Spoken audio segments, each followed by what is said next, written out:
왜 이런 식의 공소장을 만들어 왔느냐. 그 근본적인 원인이 있습니다. 대통령이 취임을 하셔서 그 정치 상황을 극복하기 위해서 여러 가지 방안을 강구하고 이런 건 다 대통령의 권한입니다. 당연히 해야 될 일이고요. 안 하면 바로 직무유기가 되는 것이죠. 대통령이 군 지휘권을 행사하시고 또 군에 대한 여러 가지 직무를 수행하고 또 국방부 장관 등에 대한 그 국무위원 인사권 행사하고 그리고 또 거기에 맞춰서 국군과 경찰들은 비상대비태세를 갖추어서 임무를 수행하고 비상계엄이 선포되면 거기에 맞춰서 맡은 바 임무를 수행하는 것.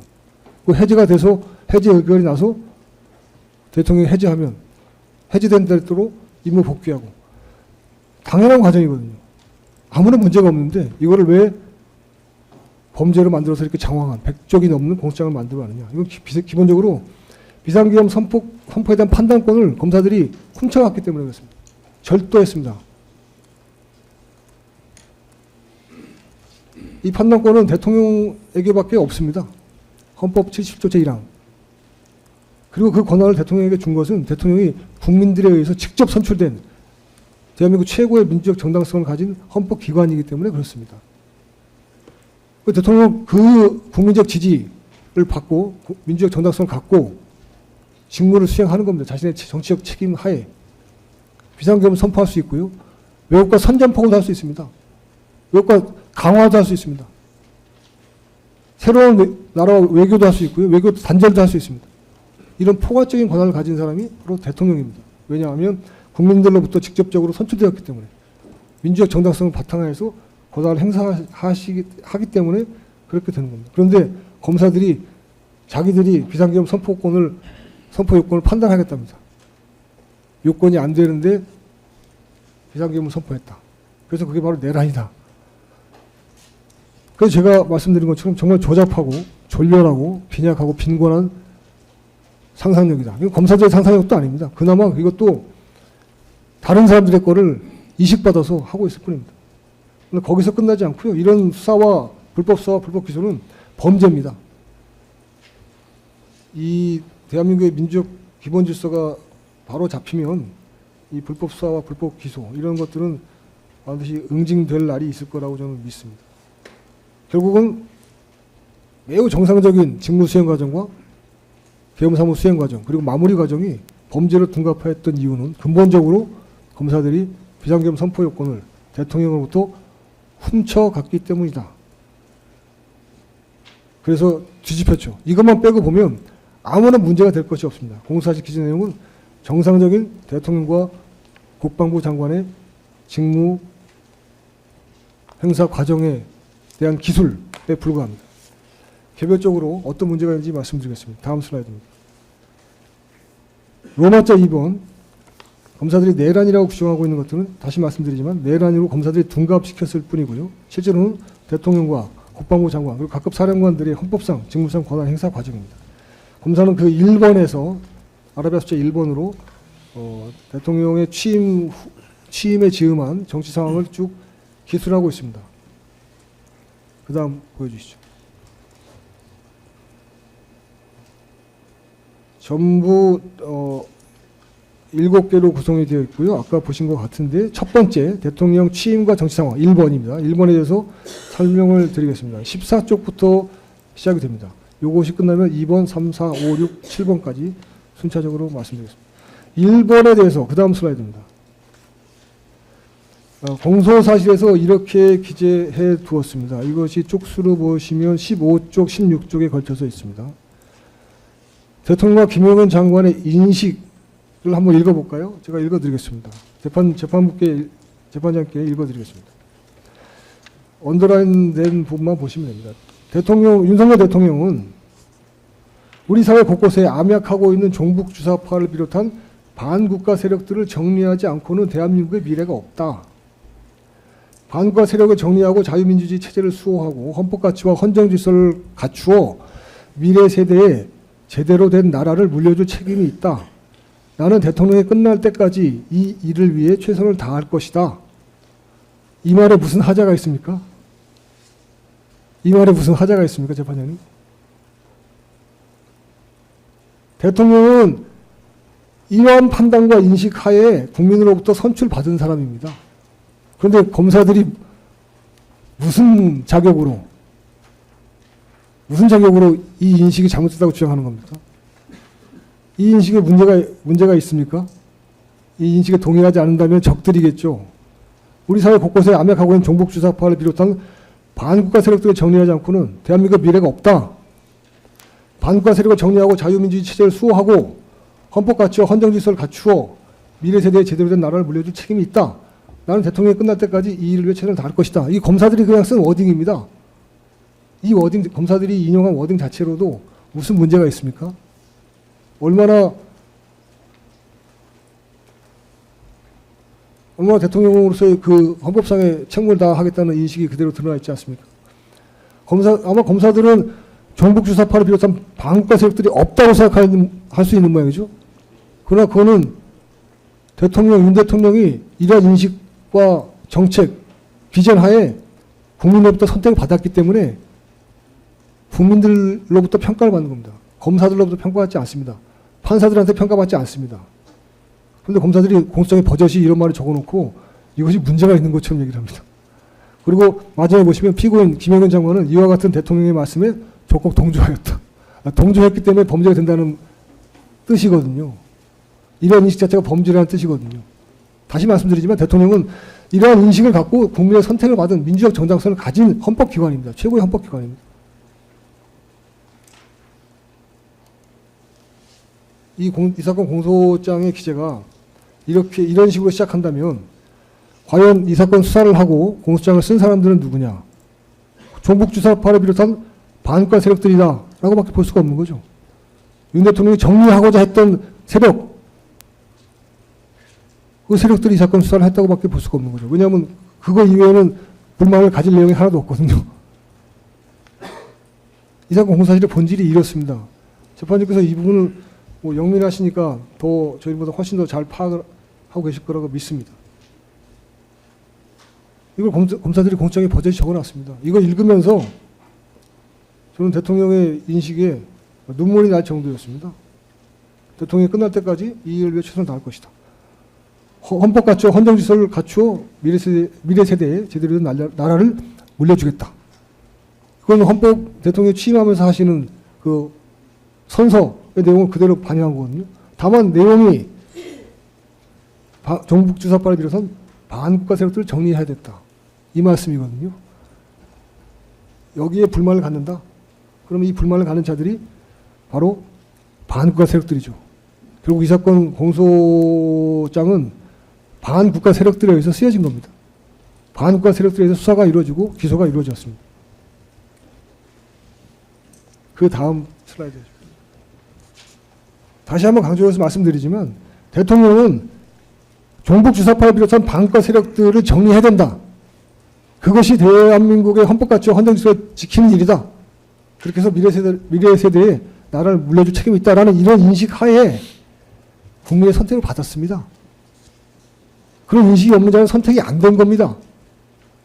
선택받으려면 다음 선거에서 선택을 받아야 되는 거죠. 그런데 검사들이 함부로 대통령의 인식을 공격하면서 그것이 범죄다라고 주장합니다. 이건 대통령의 민주적 정당성을 침해하는 거죠. 아까 검사들이 워딩한 대로 대통령의 민주적 정당성을 침해하는 자들은 반국가 세력들입니다. 이 사건 수사가 반국가 세력과 거기에 부역하는 자들에 의해서 이루어졌다. 이런 것을 보여줍니다. 그 다음에 이 기재 부분에서 검사들은 거짓말과 또 상상력을 발휘했습니다. 그 다음 슬라이드 보여주시죠. 정말 가공이라고 한문으로 써왔는데요. 정말 경악하지 않을 수 없는, 두려워 떨지 않을 수 없는 거짓말들을 막 적었습니다. 이와 같은 과정에서 아까 말씀드린 것처럼 반국가 세력을 정리해서 대한민국의 헌법 가치를 지키겠다라고 하는 대통령의 인식, 판단에 대해서 대통령께서는 김영현 장관과 그리고 노상훈 전 사령관과 순차적으로 비상계엄을 논의했다라고 썼습니다. 이런 일이 없습니다. 일단 사실관계로 이런 일이 없습니다. 그리고 그 밑에 보시면 노상훈 사령관이 수첩을 적은 걸 보고 이런 상상력을 발휘했습니다. 그래서 제가 이걸 졸렬하다, 수준이 낮다, 빈약하다, 빈곤하다 이렇게 말씀을 드립니다. 노상훈 전 사령관이 사적인 영역에서 작성된 수첩을 두고 거기에 터잡아서 어제 보셔서 아시겠지만 10cm도 안 되는 그 얇은 수첩에 터잡아서 이 어마어마한 황당한 공소사실을 세워놓고 있는 겁니다. 이 공소장의 취약성을 그대로 보여주고 있는 거죠. 대통령과 윤 대통령과 김영은 장관과 노상원 전 사령관이 순차적으로 비상계엄, 이것이 곧 내란이라는 말이거든요. 논의했다. 그 기재가 수첩에 기재되어 있는데 2023년 10월입니다. 그것도 비상계엄이 선포되기 1년 전에 군인사에 내용이 적혀있다. 이것을 두고 비상계엄을 순차 논의했다. 이거 거짓말입니다. 명백한 거짓말입니다. 그리고 노상원 전 사령관은 자기의 수첩은 정말 자신의 상상력, 개인적인 메모에 불과하다. 내 망상을 적을 수도 있고 내 환상을 적을 수도 있다. 거짓말도 적을 수 있다. 이렇게 주장하고 있음에도 불구하고 그것이 사실이란 전제하에 2023년 10월에 이루어졌던 군인사가 내용이 수첩에 적혀있다는 이유로 윤 대통령과 김영은 장관과 노상원 전 사령관이 순차 공모해서 비상계엄을 논의했다. 이런 거짓말을 적어놓고 있습니다. 그 다음 슬라이드. 그 다음에 수첩을 계속 넣었습니다. 왜냐하면 노상원 전 사령관의 수첩 이야기를 계속 삽입을 했습니다. 왜냐하면 아까 말씀드린 것처럼 이 사건 공사실 자체가 너무나 빈약하고 취약하기 때문에 그렇습니다. 여기에서도 수첩 이야기가 나옵니다. 수첩에 이렇게 적었다는 겁니다. 시기 총선 전후, 총선 전, 총선 후, 차기 대선에 대비 모든 좌파 세력 붕괴, 행사 후 국회, 정치 세력, 민심관리 1년, 헌법 개정 이렇게 적어놓고 이것이 비상계엄의 준비 상황이다라고 했습니다. 이 노상원 전 사령관이 개인적으로 작성한 지극히 사적인 영역에서 작성된 수첩, 노상원 전 사령관께서 말씀하신 것처럼 나의 환상, 망상, 거짓말, 또 기대, 희망 이런 것들이 적힐 수 있는 개인의 비망록을 비상계엄의 그 증거로 되고 있습니다. 그리고 순차 공모했다는 황당한 결론까지 내고 있습니다. 이것이 그 검사 공소장의 1번 대통령 취임 후 정치상황과 비상계엄 준비 항목의 핵심적인 내용들입니다. 이런 이야기로 가득 차 있는 것이 검사들의 공소장입니다. 그 다음 슬라이드 부탁드립니다. 두 번째, 로마자 2번이고요. 검사들은 내란이라고 둔갑시키는 것입니다. 대통령 헌법상 직무상 권한 행사 중에서 아라비아 숫자 2번입니다. 군 지휘권 행사. 그 다음 슬라이드. 아까 제시하신 표를 보시면 두 번째 칼럼이죠. 군 지휘관 유인을 통한 비상계엄 준비. 군 지휘관 유인이랍니다. 유인. 재판장님. 군 지휘관들이 삼성 장군, 사성 장군 이런 분들인데 대통령이 유인을 했답니다. 어떻게 이런 워딩이 나올 수 있는지 정말 참담합니다. 이 내용을 보시면 더 참담한데요. 그 다음 슬라이드입니다. 2번에 이렇게 적어놨습니다. 윤 대통령은 2023년 12월 비상계엄 시 동원할 군 지휘관들의 충성심을 유인하기 위하여 노상원 전 사령관 수첩 기재와 같이 군인사를 했고 손식 사령관, 여인영 사령관, 곽종군 사령관, 이지훈 사령관을 관저로 불러 격려 만찬을 했다. 이렇게 됐습니다. 여기서 팩트로 확인되는 내용은 대통령께서 손식, 여인영, 곽종군, 이진우 사령관들과 함께 만찬했다는 것밖에 없습니다. 이거를 검사들은 지휘관의 충성심을 유인하기 위해서 밥 사준다고 대한민국 삼성 장군들이 대통령에 충성을 합니까? 밥 먹여준다고 대통령에 충성을 합니까? 이런 정도가 얼마나 빈약하고 치졸한 검사들의 상상력입니까? 검사들이 아니라면 이 사건 비상계엄 선포를 내란이라고 주장해서 하는 아까 말한 반국가 세력들 그자들의 졸렬한 상상력이 그대로 드러납니다. 대한민국 사령관들을 모욕하는 거죠. 손식, 여인영, 박종군, 이진우 이런 분들이 대통령이 밥 한 번 사주면 충성을 하고 밥 안 사주면 충성 안 합니까? 이걸 버젓이 공소장에 적어놨습니다. 정말 부끄럽습니다. 읽기가 부끄럽습니다. 근데 오늘 부끄러움을 느끼시라고 적어서 재판부에 보고를 드립니다. 군 지휘관들, 삼성 장군들 되시는 분들은 평생을 군인으로 살아오신 분들입니다. 국가와 국민에 대한 충성, 목숨을 바치겠다는 각오로 살아오신 분들입니다. 감옥에 가두어도 충성을 해야 될 사람들입니다. 그런 분들을 모욕하는 거죠. 대통령이 밥 한 끼 사주면 충성을 하고 밥 안 사주면 충성 안 하고, 이건 대한민국 국군 전체에 대한 모독이고요. 손식, 여인영, 곽종군, 이준우 사령관에 대한 모욕입니다. 대통령에 대한 모욕이기도 하고요. 그건 뭐 더 두말할 나위도 없고요. 대통령의 민주적 정당성에 대한 도전을 또 하는 거죠. 대통령이 이제 사령관들과 밥 한 번 먹으려도 검사들 허락을 받아야 됩니까?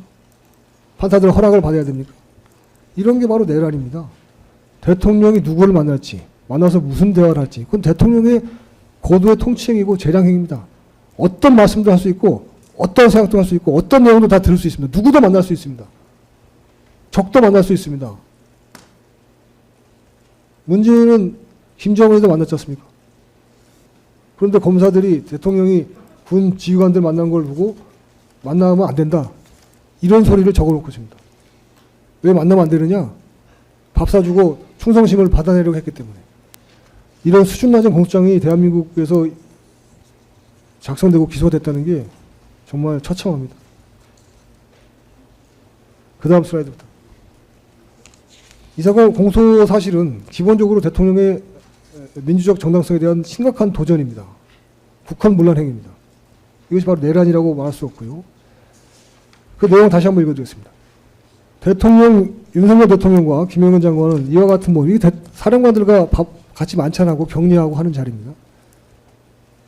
이러한 모임을 통해서 정치 상황을 마치 종북 좌파 등에 의한 국가적 위기 상황인 것처럼 표현하고, 이러한 상황을 타개하기 위해서 군병력의 투입이 불가피하다라는 인식을 드러냈고, 이것이 문제다라고 적어두고 있습니다. 다시 말씀드리지만, 국가적인 위기 상황인지 아닌지에 대한 판단권은 국민으로부터 직접 선택받은 대통령만이 하는 겁니다. 검사들은 그럴 권한이 없습니다. 그리고 국가적 위기 상황의 원인이 종북 좌파를 비롯한 반국가 세력들인지 그것도 대통령이 판단하는 겁니다. 그 판단에 의해서 틀리다, 같다부터 말할 권한이 검사들에게는 없습니다. 판사들에게도 없습니다. 그리고 그걸 해결하기 위해서 어떠한 정책수단, 어떠한 수단을 동원할지도 대통령이 판단하는 겁니다. 그 책임은 대통령을 뽑아준 국민들에게 직접적으로 정치적으로 지는 겁니다. 검사들이 근데 대통령의 이러한 인식 자체를 평가하고 개입하면서 이것이 문제다, 이것이 바로 내란의 증거다라고 말하는 것 자체가 이 사건 수사가 반국가 세력에 의해서 대통령이 워딩으로 드러난 대한민국의 헌정질서를 파괴하려는 그런 국가적 위기 상황을 초래한 반국가 세력에 의해서 추동되고 이루어졌다는 걸 직접 보여주고 있습니다. 그래서 거듭 재판장께 말씀드리지만, 이 사건 수사, 기소, 공소제기 자체가 내란이라는 겁니다. 그 다음 슬라이드. 그 다음에 로마자 2번에서 3번 대통령의 통치행위자 직무상 권한 행사, 인사권 행사, 이걸 말씀드리겠습니다. 그 다음 슬라이드. 여기 보시면 그 검사들은 17쪽부터 기재된 내용이고요. 국방부 장관 교체와 비상계엄 준비, 이렇게 썼습니다.